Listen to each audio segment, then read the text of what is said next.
오늘은 끝까지 사랑하신 주님이라는 제목으로 함께 말씀을 나눠보도록 하겠습니다. 자, 이전의 본문은 유월절 이틀 전의 사건을 다뤘습니다. 그런데 오늘은 이제 이번에 말씀은 무교절 첫날 곧 유월절 양 잡는 날로 시점을 이제 소개를 하고 있습니다. 근데 먼저 무교절 첫날은 엄밀히 말해서 유월절입니다. 유월절인데 그때 당시에 유대 이제 관습상 이 무교절을 대개 집 안에서 누룩을 제거하는 날부터 부르고는 했기 때문에 이제 그 니산월 14일이라는 그런 말을 하는데 그럴 가능성도 있다고 이야기를 합니다. 그렇다면 오늘 이제 본문에 유월절 양 잡는 날은 유월절 전날이 되겠습니다. 바로 전날. 근데 이제 혹자는 이 예수님과 그리고 제자들이 이제 주어가 되는 거죠. 주어로 보고 그들이 이 유월절 양을 잡은 그 무교절 첫날이라고 번역을 하기도 합니다. 이제 유대인에게 하루는 일몰부터 시작이 됩니다. 일몰부터 시작이 되기 때문에 대개 이제 14일 일몰, 그러니까 목요일 오후예요. 목요일 오후부터 오후 일몰 전, 그러니까 금요일 오후까지 이제 양을 잡고, 그다음에 날이 바뀐 저녁, 금요일 저녁에 공식적으로 이제 가족 단위의 유월절 식사를 하게 됩니다. 그때 이제 제자들이 예수님께 유월절 만찬을 어디에서 준비를 해야 할까요? 어디에서 준비를 하시기를 원하십니까? 라고 묻는데, 이제 이때를 금요일 저녁보다는 이제 목요일 저녁, 그러니까 양 잡는 날이 시작되는 그 날부터 그날 이후로 봐야 될 것 같습니다. 그래서 이 제자들의 질문은 다음 날 저녁 만찬을 염두에 두고 이제 예수님께 이야기를 했을 것입니다. 근데 현재 이제 예수님의 일행은 예루살렘 안에 들어가 있는 게 아니라 예루살렘 성 밖에, 그러니까 베다니에 있을 것이라고 이제 이야기가 돼요. 그래서 유월절 만찬은 이제 예루살렘 안에서 먹어야 되는 게 아니냐. 그래서 넘쳐나는 이 순례객들이 굉장히 많겠죠. 예루살렘의 유월절이니까 외부에서 많이 들어오는데 이 순례객으로 장소 마련이 굉장히 쉽지가 않은 상황입니다. 예수님께서도 제자들과 이제 성 밖에서 들어오는 상황이기 때문에 그래서 쉽지 않았을 텐데 이제 제자들의 질문에 예수님께서는 이제 앞서서 예루살렘 입성 때 말씀하셨던 것과 같이 이제 두 제자를 보내면서 다시 한번 이제 암호 같은 말을 이렇게 직접적으로 해주시는 게 아니라 암호 같은 말씀을 주십니다. 그래서 예루살렘 성으로 들어가면 물 한 동이를 가지고 가는 사람을 만나게 될 텐데 그가 들어가는 집으로 들어가면 그곳이 바로 만찬 장소가 될 것이다 라고 말씀을 하십니다. 집 주인에게 이제 말을 하라는 거죠. 말씀이 선생님의 말씀이 내가 내 제자들과 함께 이 유월절 음식을 먹을 나의 객실이 어디 있느냐 하시더라. 라고 말을 하는데 이제 막태는 여기에서 내 때가 가까이 왔으니 라는 말을 더해서 그 말을 하게 됩니다. 그래서 그렇게 말을 하면 이제 큰 다락방으로 안내를 할 것이고 그리고 거기에 유월절 만찬을 준비를 하면 된다라고 명령을 하십니다. 또 누구는 이제 종교 지도자들이 호시탐탐 이제 예수님을 노리고 있는 상황이잖아요. 뭐 죽이려고. 그런 상황에서 이제 이전과 같이 예수님께서 공개적으로 들어갈 수 없기 때문에 이렇게 암호를 짜서 비밀스럽게 유월절 만찬을 준비했다라고 이야기를 하기도 합니다. 그래서 이 모임 장소도 제자들 모르게 예수님께서 예루살렘에 들고 나던 그 어떤 시점에서 이미 예수님이 섭외를 하시고 그리고 예약을 했다라고 이야기를 하시는 사람들도 있습니다. 이제 모르죠, 어떤 상황인지. 그런데 이제 예루살렘 경내에 예수님을 위해서 그렇게 큰 방을 마련을 해준 사람이 누굴지 특정을 할 수 없어서 우리는 아직까지 의아해하는 그런 상황입니다. 예수님께서는 이렇게 말씀을 하시고 제자들은 말씀을 하신 대로 이제 모든 상황을 만날 것입니다. 예수님의 고난과 그리고 이제 그 예수님의 이 죽음의 서사들은 세상 권력자들이 디자인한 대로 또는 제자들의 도움을 받아서 흘러가는 것들이 아니었습니다. 예수님께서 하시는 이 일들은 모든 것이 전부 다 철저히 예수님께서 계획하신, 예수님의 손 안에 있었던, 모든 것이 예수님이 계획하심 안에 있었던 것들이죠. 그래서 이제 두 제자가 성으로 들어갑니다. 성으로 들어가서 예수님의 말씀대로 그 주인을 만나고 그리고 그 큰 다락방에 유월절 음식들을 모두 준비를 합니다.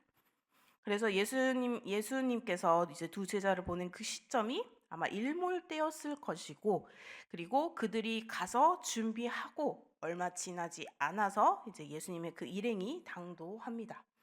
두 제자와 예수님의 일행의 시차는 이제 크게 조금 시차가 좀 어느 정도 있었나 봐요. 그래서 두 제자와 예수님의 그 일행의 시차가 있어서 이제 그 두 제자가 충분히 이 유월절을 준비를 하고 이제 그 준비가 다 된 과정에서 예수님의 일행이 다시 들어갈 수 있는 그런 조금의 시간이 있는 그런 상황이었습니다. 그래서 저물매라는 이 시간은 소요 시간을 조금 감안을 한다면 이제 조금 늦은 저녁이었을 것이다. 라고 이야기를 합니다.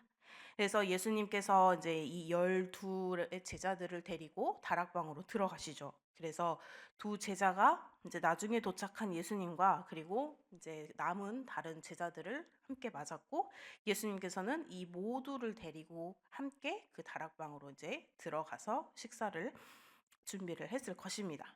그래서 이제 18절부터는 이제 유월절 만찬이 이어지게 되는데요. 예수님의 일행이 삥 이제 둘러 앉아서 우리가 알고 있는 그 마지막 만찬의 모습 기억나시죠? 그렇게 둘러 앉아서 이제 비스듬히 기댄 채 만찬을 시작을 합니다. 이제 비록 제자들은 여전히 예수님의 모든 계획들을 알지는 못하지만 이 땅에서 예수님께서 이 제자들과 함께 한 식사가 마지막이었죠. 그런데 이제 제자들은 그러한 상황을 알지 못하고 예수님께서는 이 상황을 모두 알고 계십니다. 그래서 이 이야기를 보면 우리는 이 마지막 만찬이 어떠한 만찬인지를 알고 있기 때문에 우리는 이 이야기를 볼 때 굉장히 긴장감을 늦출 수가 없어요. 그렇죠? 이 이야기 안에서 예수님께서 어떠한 말씀을 하시고 이 제자들이 어떠한 반응을 보였는지 우리는 알고 있기 때문에, 그래서 예수님을 이제 넘겨준 기회를 엿보는 사람이 있었죠. 그래서 그를 우리는 알고 있기 때문에 이 만찬에 대해서 굉장히 긴장감을 놓지 못하고, 그리고 그 만찬에 대해서 예수님을 넘길 궁리를 하고 있는 그마저도 이 만찬에 제대로 이제 집중할 수 없는 그런 상황이 됩니다. 누구죠?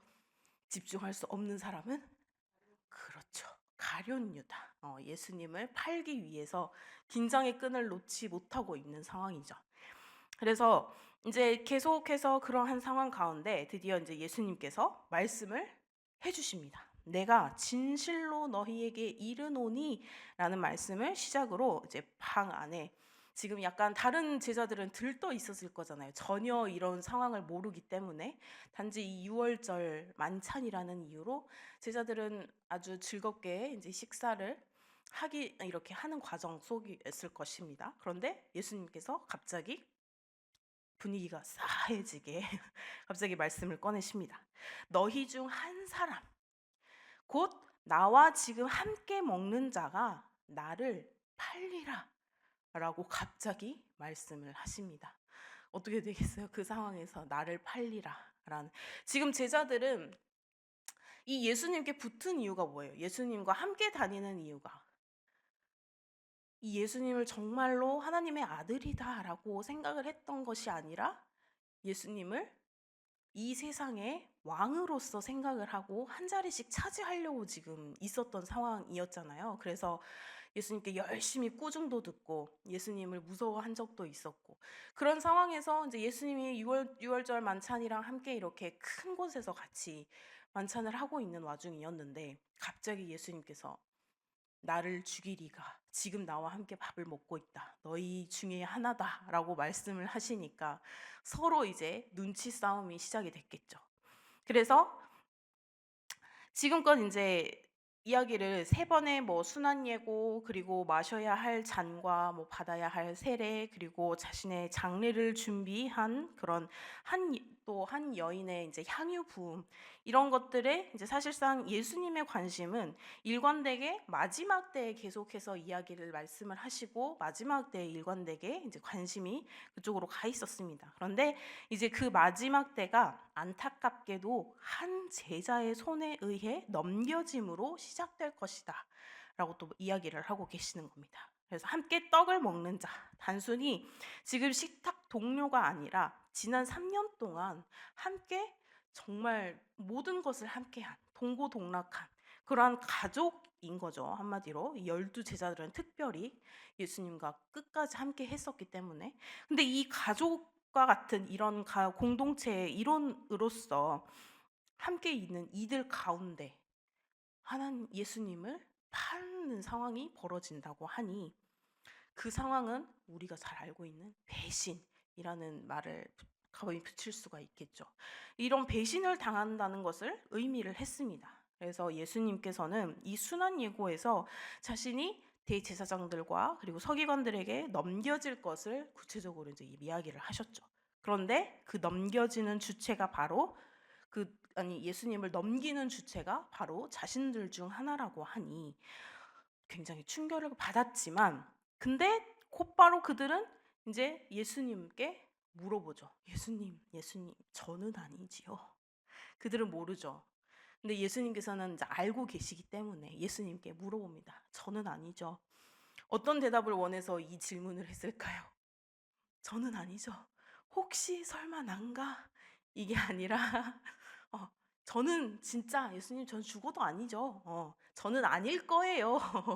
라는, 정말 이 예수님께서 부정적으로 대답을 해주시길 그 바라는 마음에 그래 너는 아니야 라는 그 대답을 원하는 그 바람을 가지고 예수님 저는 아니죠 라고 하는데, 가룟 유다는 어떤 마음이겠어요?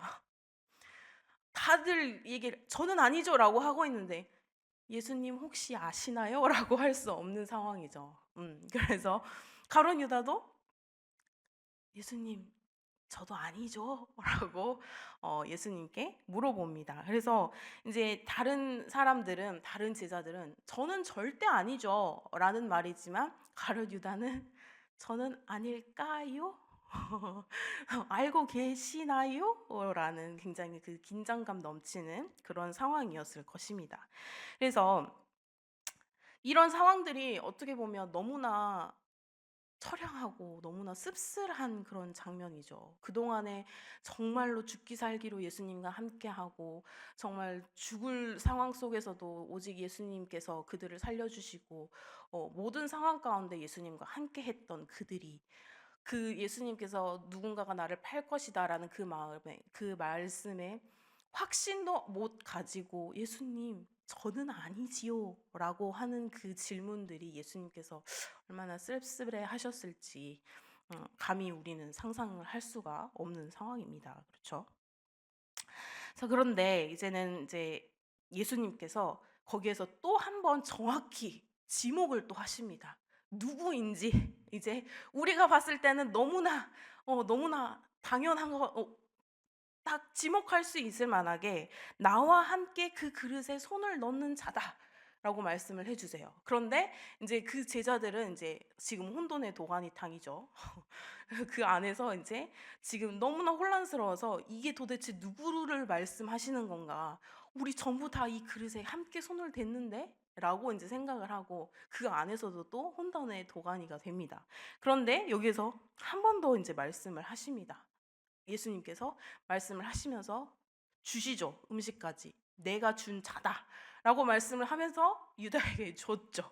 주셨는데 그것마저도 이 제자들은 깨닫지 못합니다. 거기에서도. 그래서 예수님께서 어떠한 그 마음으로 그걸 말씀을 하셨는지, 어떠한 마음으로 그 떡을 또 그 음식을 떼어 주셨는지, 어떠한 마음으로 그 제자들의 나는 아니지요 라는 그 말씀을 들으셨는지 우리는 감히 상상을 할 수가 없습니다. 그런데 그런 가운데서도 예수님께서는 그들을 가지고 너희들 이놈 자식들 이게 아니고 그 뒤로 그들을 혼내는 게 아니라 이제 넘기시죠. 침묵을 하시고. 그래서 예수님께서는 이제 그 상황을 마지막 만찬을 쭉 우리가 알고 있는 그 상황들 가운데로 넘기시고 그리고 그 예수님께서 그동안 말씀하셨던 예언하셨던 그 길, 본인의 이제 숙명의 길로 가시게 됩니다. 그래서 인자는 성경에 기록된 대로 그 숙명의 길을 갈 것입니다. 지금 계속해서 그렇죠. 그래서 기록된 말씀이 무엇인지 언급하진 않지만 이사야 53장이나 또는 다니엘 7장 같은 이제 고난 받는 그 인자에 대한 예언의 말씀을 쭉 이제 암시를 하면서 이야기를 합니다. 하지만 이제 인자를 넘겨주는 그에게는 화가 미칠 것이죠. 이제 다른 제자들은 그때 당시에는 이제 뭐 예수님을 모릅니다라고 부정을 하기도 했고 또 예수님을 모른 척하기도 했고 그리고 지금 상황에서도 모두 다 설마 저는 아니죠. 라는 말을 하고 있는 이 가운데였지만 나중에는 이 예수님의 그 이루시는 그 모든 예언의 말씀들을 이루시는 것들을 보고 그리고 예수님께서 다시 부활하시고 승천하시는 그 모습들을 보고 이들은 다시 돌아옵니다. 예수님께 다시 돌아와서 이들은 끝까지 말씀을 전하고 끝까지 이 하나님의 계획하신 가운데 열심히 주님의 말씀을 선포하다가 순교를 하게 되기도 하죠. 그런데 예수님을 판 가룟 유다는 결국은 본인은 스스로 목숨을 끊으면서 이 가룟 유다는 두 번 다시 용서를 받을 길이 없어진 것이죠. 그래서 오늘 말씀을 보면 21절 한번 봐볼까요? 21절에 보면 인자는 자기에 대하여 기록된 대로 가거니와 인자를 파는 그 사람에게는 화가 있으리로다. 그런데 여기서 이제 중요한 말씀을 하세요. 그 사람은 차라리 나지 아니하였더라면 자기에게 좋을 뻔하였느니라 라고 말씀을 하세요. 차라리 나지 않았더라면 이 말씀을 생각을 하실 때 얼마나 마음이 아프셨을까요? 인자는 이 세상에 오셔서 모두를 구원하기 위해 오셨어요. 그렇죠? 모두를 구원하고 이 모두를 또 아픈 이들을 치유를 하시고 믿음 가운데 이 많은 일들을 하셨어요.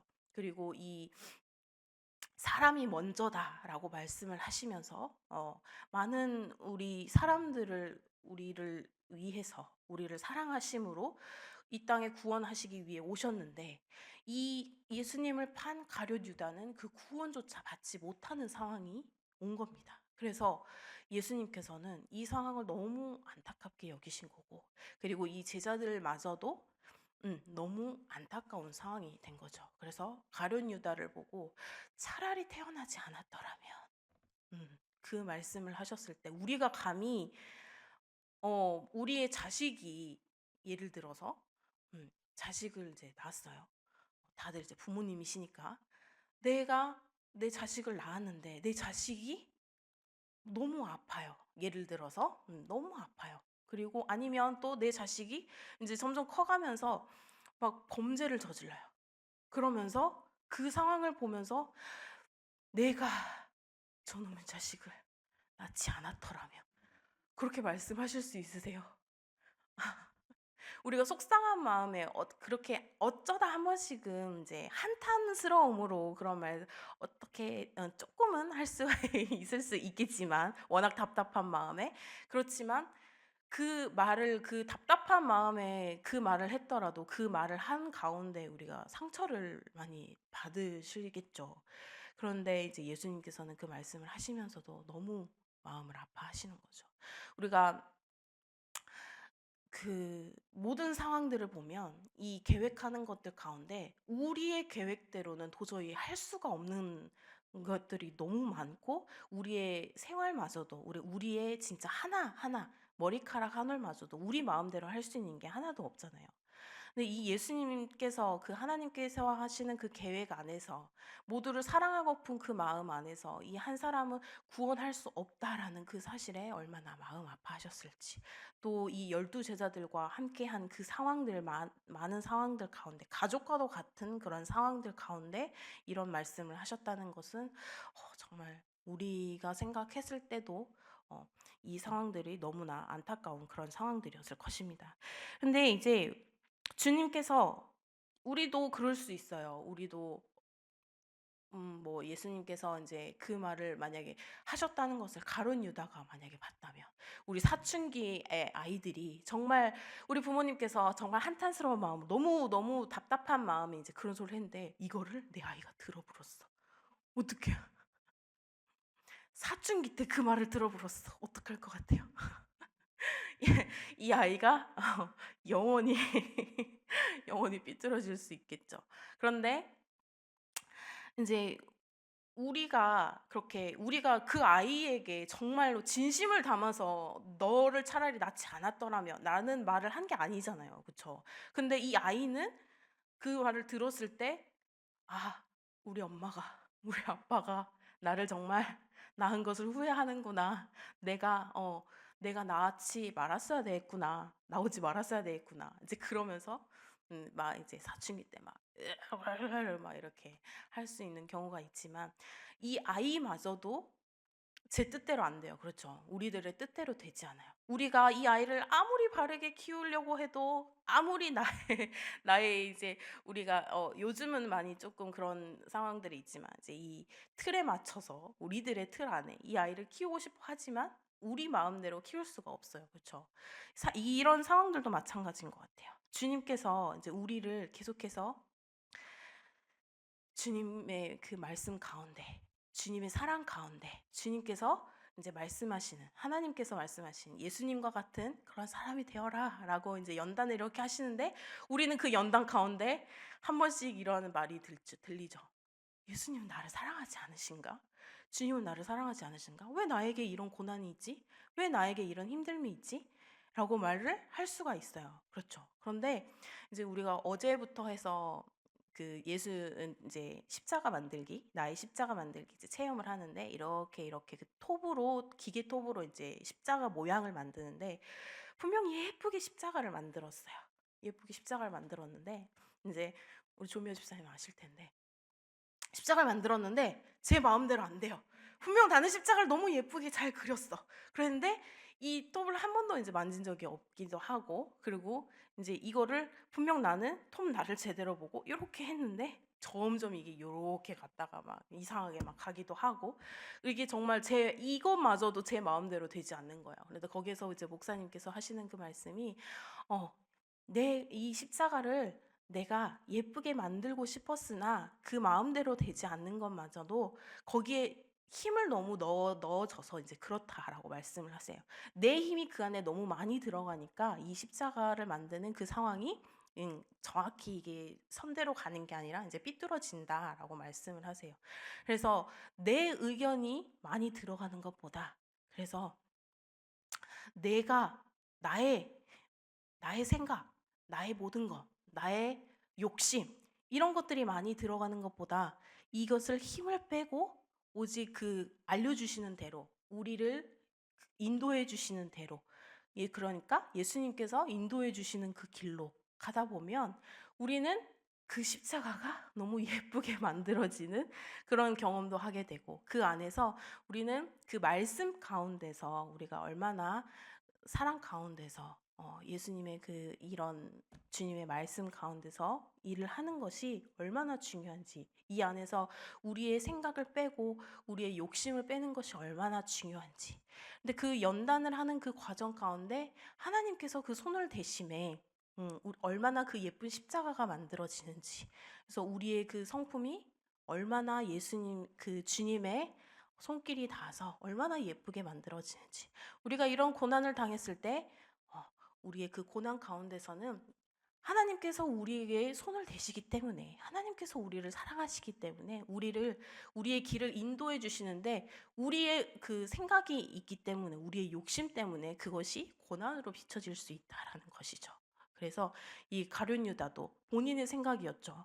물론 이제 사탄의 유혹이 들어온 것이지만, 그래서도 그 아는 과정에서도 우리의 욕심을 빼고 가룟 유다도 본인의 욕심을 뺐으면 과연 그런 상황이 벌어졌을까? 예수님께서 그렇게 아파하실, 차라리 너는 나 없었으면, 이라는 말을 하실 정도로 그런 상황이 왔을까라는 생각을 하면서 우리들도 이제 그 유다에게 어떻게 보면은 끝까지 기회를 주신 거잖아요. "이 중에 나를 배신할 자가 있을 것이다. 누구인 것이다. 그릇에 손을 댄 자이다." 그리고 음식을 주기까지 계속해서 주님께서는 이제 말씀을 해 주시는 거예요. "바꿀래. 마음을 너에게 기회를 줄게. 기회를 줄게." 우리만 해도 삼세판이죠. "기회를 줄게." 했는데 가룟 유다는 끝까지 그 기회를 자기가 버리게 된 것이고, 우리는 그 기회를 잘 잡아서 어 우리의 마음뿐만 아니라, 우리의 마음 가운데가 아니라 정말 이 주님 가운데, 하나님 가운데, 그 말씀 가운데, 그분의 인도하심 가운데 우리가 정말로 예쁜 십자가가 만들어지듯이 우리의 마음에 있는 그 성품이 정말 예수님을 닮아가는 그런 아름다운 성품이 되시기를 주님의 이름으로 소망합니다. 기도하시겠습니다. 사랑하는 감사합니다. 오늘 가룟 유다를 볼 때 예수님께서 얼마나 아파하셨는지, 예수님께서 그를 끝까지 붙잡고 그를 놓지 않으시려 하셨던 그 일련의 행동들이 얼마나 가슴 아픈 상황들이었는지, 주님, 오늘 우리는 말씀을 보면서 주님께서 우리를 얼마나 사랑하시는지, 하나님께서 우리를 얼마나 사랑하시는지를 다시 한번 깨닫습니다. 주님, 그 사랑해 주심에 하나님 감사드립니다. 주님, 그 사랑을 위해서 얼마나 하나님께서 우리를 달려나오고 계시는지, 우리를 얼마나 그 주님의 인도함 가운데 있게 하시는지 주님, 우리는 깨달을 수 있는 지혜를 허락하여 주시옵소서.